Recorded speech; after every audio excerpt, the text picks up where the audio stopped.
I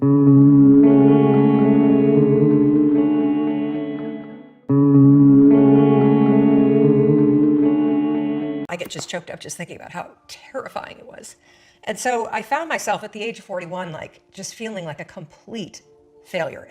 And I would lie there and I would think about the lien on the house, and I would think about the bankruptcy that we were facing. And I would think about how much we had fought the night before. And I would think about the fact that I was unemployed. And I would hit the snooze button. I mean, why would you get up when your life is like that? Why would you? In the scheme of life, hitting the snooze button is not that big of a deal. But here's the thing about life. None of us wake up and say, today is the day I destroy my life. What we do is we kind of check out because it feels overwhelming.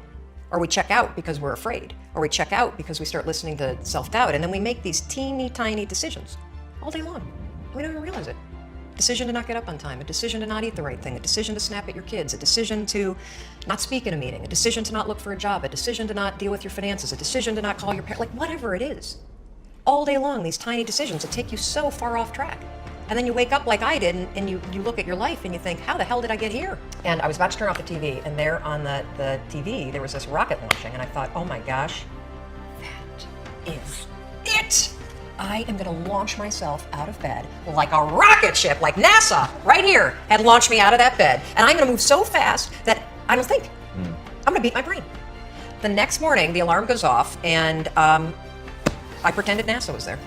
It's the stupidest story. I literally went 5, 4, 3, 2, 1. I counted out loud, and then I stood up. And I'll never forget standing there in my bedroom. It was dark, it was cold, it was winter in Boston. And for the first time in 3 months, I had beaten my habit of hitting the snooze button.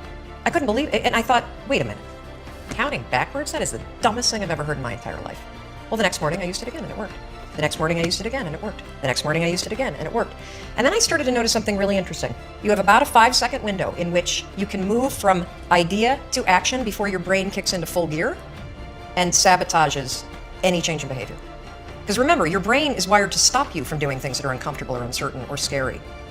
It's your job to learn how to move from those ideas that could change everything into acting on them in the smallest moment. Because I went from getting up on time and waking up on time to shaking up my entire life. Because when you understand the power of a 5-second decision, and you understand that you always have a choice to go from autopilot to decision maker, everything in your life will change. You will be a different negotiator, you will be different in sales, you will be unstoppable in the gym, because you will realize the amount of garbage that you put in the way of your hopes, of your dreams, of your potential, of your confidence, of your courage.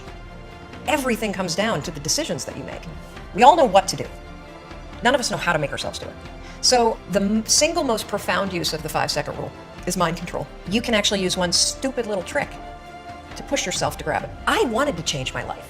And I think most people that are miserable or that are really like dying to be great and dying to have more, we want to change. We want to live a better life. We want to create more for our families. We want to be happier. The desire is there. It's your job to push yourself. There are tricks that you can use that actually outsmart the tricks your brain plays on you. You can outsmart your own brain